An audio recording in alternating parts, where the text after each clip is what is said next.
Hi, my name is Mike Finan. I am the Cancer Center Director here at Singing River. I'm also Chief of Women's Health, and I have dedicated my career to women's cancer. I'm a gynecologic oncologist. I've been here about 2 months, and I'm very excited to be here at Singing River. I find the people here are fantastic, the technology is outstanding, and I think we're really at the forefront of healthcare on the Gulf Coast. I'm here to talk to you today about lung cancer screening. And it might seem strange that you have a gynecologic oncologist talking to you about lung cancer screening, but my goal here is to try to improve the health of the population we serve. And we see a lot of lung cancer in South Mississippi and on the Gulf Coast. As you know, lung cancer is primarily caused by smoking, and the good news is there's a very effective screening test for lung cancer, and that's what I'm here to discuss with y'all today. It's very simple. If you have a strong smoking history and you fit certain age criteria, then you're eligible for lung cancer screening. So let's talk about those criteria.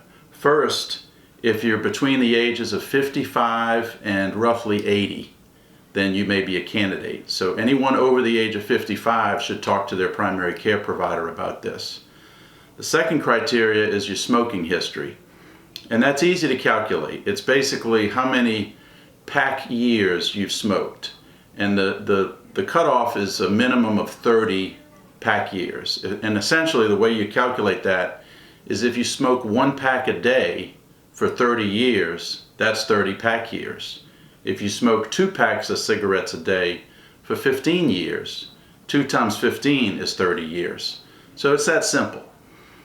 There are calculators available on the web that you can look for with the American Lung Association, for example, and you can simply answer their questions and see if you're a candidate.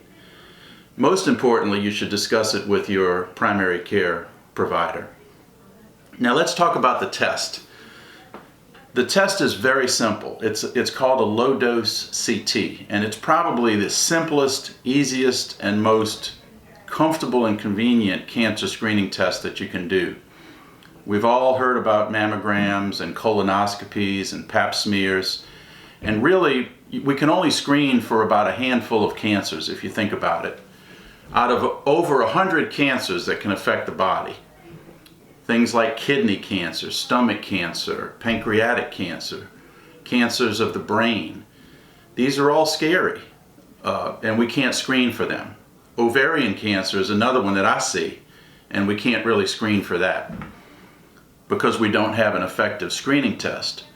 For a screening test to be effective, it has to save lives. Basically, it has to pick up cancer early enough where it's curable.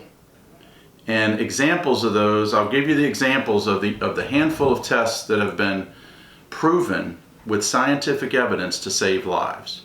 The pap smear, it screens for cervical cancer. It's extremely effective, very effective. The mammogram for breast cancer, very effective screening test. It saved millions of lives. Colonoscopy for colon cancer, again, very, very effective. The PSA for prostate cancer. The PSA is a blood test.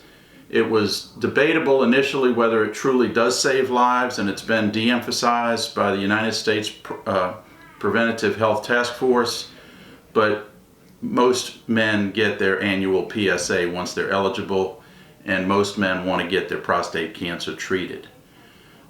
Skin cancers, very easy to screen for skin cancers with an annual skin exam. And then finally, the sixth one is lung cancer screening.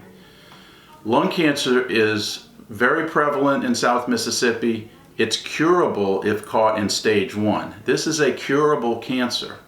And all you have to do is if you're eligible, ask your primary care provider for a referral. They schedule the appointment, and you simply come in and get a CAT scan. There's no IVs, there's no blood work. It's just simply lie on a table, get your scan done, and get the results. Now let's talk about the results. First of all, it's a very, very effective and accurate screening method, but not all positive results mean cancer. Just like a mammogram, Many times we do mammograms, and mammograms find a nodule or a lump or a little calcification. Does not mean you have cancer necessarily. In fact, if you screen 100 people for lung cancer with a low-dose CT, you'll find about 2.5 patients with cancer. So since we can't have half a patient, let's screen 200 patients. If we screen 200 patients, we'll find about 5 patients with lung cancer. So your chances are 90, if you go through the screening process, your chances are 97.5% that you won't be found to have cancer. Now, more than 2.5% will need follow-up, because lung cancer screening with a low-dose CT does occasionally find little nodules or little specks in the lungs that are what we call too small to characterize. Let's say they're a 1/16 of an inch or an 1/8 of an inch. It might be too small to do a biopsy, and they might just want to repeat a CT scan.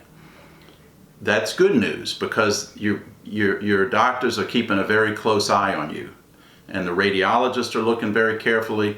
You come back for the follow-up scan, the nodules haven't changed, you'll be told how to follow up, but you don't need any further, you don't need a biopsy or any intervention at that time if they're stable.